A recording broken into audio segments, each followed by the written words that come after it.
ইশরাক এবং আসিফ এই গত 6 মাসের বা গত 8 মাসের কার্যক্রমে ইশরাক নাকি আসিফ কে বেশি দুর্নীতিবাজ প্রমাণিত হয়েছে? ইয়েস এবং নো। আসিফ না ইশরাক? কার কেলেঙ্কারি বের হয়েছে, আসিফের না ইশরাকের? আসিফের বের হয়েছে। তাহলে এখন আসিফের কেলেঙ্কারি বের হয়েছে, আসিফ দুর্নীতি করেছে, আসিফ লুটপাট করেছে, নিয়োগ বাণিজ্য করেছে, তার বাপ লুটপাট করেছে, তার বাপ আওয়ামী লীগকে পৃষ্ঠপোষকতা করেছে। আপনি এখানে আসে ইশরাককে ফাঁসাচ্ছেন। ইশরাকের ক্রাইম কি কি ভাই? আদালত তার পক্ষে রায় দিছে, এই তো সেই রায় অনুযায়ী সে অধিকার চায়, তাহলে সেই অধিকার দেওয়া হচ্ছে না। সেম একই অধিকার চট্টগ্রামে আপনি দিয়েছেন, চট্টগ্রামে দিয়েছেন কিন্তু ঢাকা দিতে যাচ্ছেন না। কেন দিতে যাচ্ছেন না? কি কার মেয়াদ? দাঁড়ান, আচ্ছা ইশরাকের মেয়াদ নাই, আচ্ছা একজন ব্যক্তি, আচ্ছা আমি বলছি ভালো বলেছেন, ইশরাক ভাইয়ের মেয়াদ নাই, এই তো ইশরাক ভাই দায়িত্বই তো নেয়নি, শপথই গ্রহণ করেনি, সে মেয়াদ পেল কই থেকে? ইশরাক ভাই তো শপথই নেননি, উনি কি একদিনের জন্যও ছিলেন? বলেন, ওনার মেয়াদটা গেল কীভাবে? ওনার মেয়াদ খেয়ে ফেললো কে?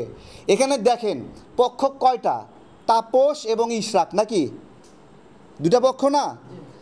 আদালতের কাছে কি বলেছিল যে এইরকম করে ইলেকশন ইঞ্জিনিয়ারিং করে আমাকে হারানো হয়েছে নাকি?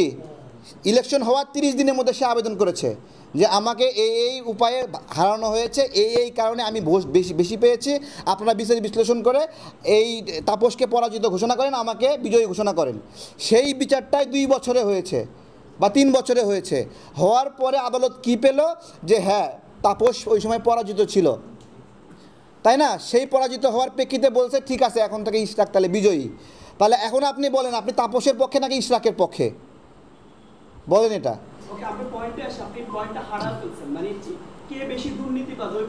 আমি তো সেটাই বলতেছি যে ইশরাক বেশি দুর্নীতিবাজ নাকি আসিফ বেশি দুর্নীতিবাজ। আপনারা তো এই জায়গাতে ধরছেন না। এখন আসিফ হলো আপনার হলো, আমি তো বলতেছি আসিফের যতগুলো কেলেঙ্কারি বের হয়েছে ওর ফাঁসি হয়ে যায় সেই হিসেবে। একটা খারাপ মানুষ সে দুর্নীতি করতে পারে, খারাপ করবে, ও তো খারাপই নাকি? যেমন একজন সুইপার, তার কাজই তো নোংরা হাত দিয়ে নাড়া, তাই না? তা একজন সুইপার তার কাজ নোংরা দিয়ে হাত নাড়া, তা একজন বাবুর্চি তাকে কি আপনি অ্যাকসেপ্ট করবেন সেও হাত দিয়ে নোংরা নেড়ে আপনাকে খাওয়াবে? তাহলে আসিফ তো একজন বাবুর্চি ছিল, তা সে কেন সুইপার হতে চাইলো আমার প্রশ্ন, তাই না? এখানে আসিফের একটা জিত কাজ করতেছে, একটা 150 টাকার ছেলে যে বাই চান্সে ক্ষমতায় ঢুকেছে, সেফ বাই চান্স, জনগণের ম্যান্ডেট নিয়ে ঢুকেছে। ইশরাক ভাই তো কিছুটা ম্যান্ডেট আছে ভাই, কিছুটা তো আছে, তাই না? বেস্ট অল্টারনেটিভ না? নাকি আসিফ একজনকে এইরকমভাবে সুপারিশ করবে, ডিও লেটার দেবে আর সে, এটা কি আপনারা চান? উত্তরের মতো আপনারা চান যে এরকম একটা চিঠি দিয়ে দেবে, মানে ইশরাক কিছু ভোট পেয়েছে, আদালতের রায় পেয়েছে, ওইটা অ্যাকসেপ্টেবল না, কিন্তু আসিফ একজনের নামে ডিও লেটার দেবে, দিয়ে 2 কোটি 20 কোটি 30 কোটি টাকা নেবে, ওইটা হলো গ্রহণযোগ্য, তাই না? আপনারা আসিফ এখনও দায়িত্বে আছে কিভাবে, এটা তো আমাদের আশ্চর্য করে, তাই না? সে কি করছে, ভিয়েতনামে বট, চাইনিজ বট, ইন্ডিয়ান বট এগুলো ভাড়া কইরা তার এখানে দিয়ে কমেন্ট করাচ্ছে, তার এখানে লাইক নিচ্ছে, লাভ রেক কিনতেছে, কিনে দেখাচ্ছে কৃত্রিমভাবে সে ব্যাপক জনপ্রিয়ভাবে আছে।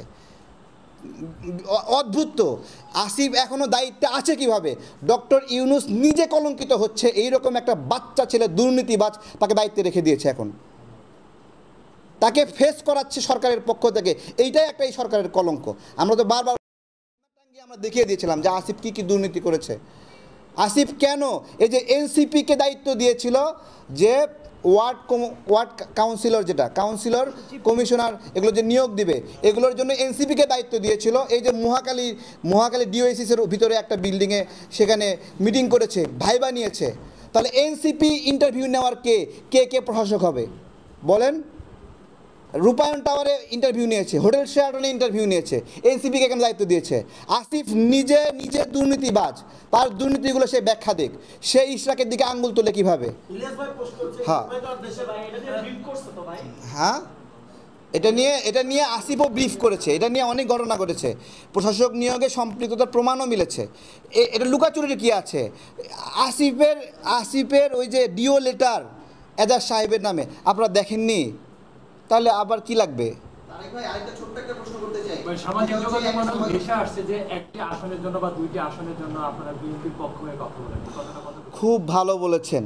আমরা হ্যাঁ শোন, না না, বিএনপি থেকে একটি দুটি আসন, প্রথমত হলো যুগপৎ আন্দোলন যারা একসাথে করেছে তাদের একটি সম্ভাবনা আছে বিএনপির সাথে বন্ধুত্বর খাতিরে।